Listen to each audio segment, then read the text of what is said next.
In this video, we are going to be learning about polyatomic ions and patterns on the periodic table to memorize the formulas for some polyatomic ions. Polyatomic ions are groups of atoms that are bonded together and have an overall charge. These groups of atoms move and behave as a single unit. Polyatomic ions are found throughout chemistry and are essential in everyday life. For example, your body uses ATP for energy. ATP, or adenosine triphosphate, contains three phosphate groups. Phosphate is a polyatomic ion. DNA also contains phosphate groups that form the backbone of the DNA strands. In our blood, carbonate and hydrogen carbonate ions help maintain the pH of the bloodstream. Other polyatomic ions are commonly found in household products, vitamins, and foods. For example, this nutrition label lists ingredients that contain phosphate, sulfate, and nitrate ions. Because phosphate, sulfate, and nitrate are common polyatomic ions, you need to recognize the ions by both their names and their chemical formulas. So what exactly are polyatomic ions? In chemistry, ions are atoms or groups of atoms that have an overall positive or negative charge. Many ions contain only one atom and are called monatomic ions. Other ions contain multiple atoms and are called polyatomic ions. For example, a chlorine atom is neutral because it has the same number of protons and electrons. If chlorine gains one electron, it becomes a chloride ion, written as Cl-. Chlorine can also combine with three oxygen atoms to form a polyatomic ion called chlorate, written as ClO3-. Even though chlorate contains multiple atoms, the entire group behaves as one ion, similar to chloride. Chemical formulas communicate how many of each element are present within a compound or polyatomic ion. The formula for chlorate contains one chlorine atom and three oxygen atoms. Each element has a one or two letter chemical symbol. Chlorine is represented by Cl, where the first letter is capitalized and the second letter is lowercase. Oxygen is represented by O. This capitalization convention is important because it allows us to identify which elements are present in a formula. Numbers written below and to the right of an element symbol are called subscripts. Subscripts tell us how many atoms of that element are present.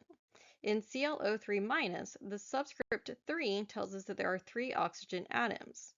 A number written in the upper right corner represents the overall charge of the ion. In this case, it is a 1- charge.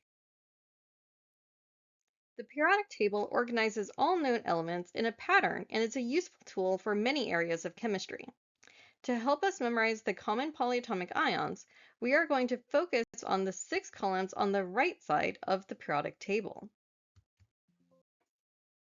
Many of the nonmetal elements above the staircase in this section of the periodic table combine with oxygen to form polyatomic ions. We can determine the number of oxygen atoms by using the T43 pattern. Starting with boron, the elements in the T portion of the pattern combine with three oxygen atoms. The word 3 begins with the letter T, which can help you remember this pattern. Underneath the T, we find the numbers 4 and 3. Elements in the 4 section combine with 4 oxygen atoms, and elements in the 3 section combine with 3 oxygen atoms. There is also a pattern for the charges of these polyatomic ions. The charges are written in the upper right corner of the ion's symbol. The pattern is 3, 2, 1, all with negative charges, with all of the ions within the same column having the same charge. The polyatomic ion formed from boron has a 3- charge. The polyatomic ions formed from carbon and silicon have 2- charges, and the polyatomic ion formed from nitrogen has a 1- charge. The pattern starts again in the lower 4-3 portion of the T43 pattern. Phosphorus and arsenic form a 3- ion. Sulfur, selenium, and tellurium all form 2- ions. and chlorine, bromine, and iodine all form 1- ions. In chemistry, we usually do not write the number 1 in a charge, so the 1- charge is simply written as a negative sign. Now that we have converted this portion of the periodic table into polyatomic ions, we need to learn their names. The names are based on the first element in the ion and use the suffix ate. Typically, the last few letters of an element's name are deleted and replaced with the new suffix ate. Boron becomes borate, carbon becomes carbonate, nitrogen becomes nitrate, and so on. Later, we will use the formulas of these ate polyatomic ions to determine the formulas of related polyatomic ions with different oxygen atoms. When naming compounds containing these ions, having a strong understanding of the ate polyatomic ions will make learning these additional patterns much easier. Learning polyatomic ions takes practice. When you are first learning them, focus on recognizing the pattern so that you can derive the formulas by looking at the periodic table. One strategy is to place a blank periodic table inside a sheet protector. The sheet protector acts like a dry erase surface, allowing you to repeatedly write the oxygen patterns and charges, check your work, and try again. After you are comfortable creating the formulas from the pattern, practice recognizing the ions out of order. Flashcards can be helpful for this. If you only practice the ions in one specific order, your brain may memorize the pattern rather than simply the individual ions.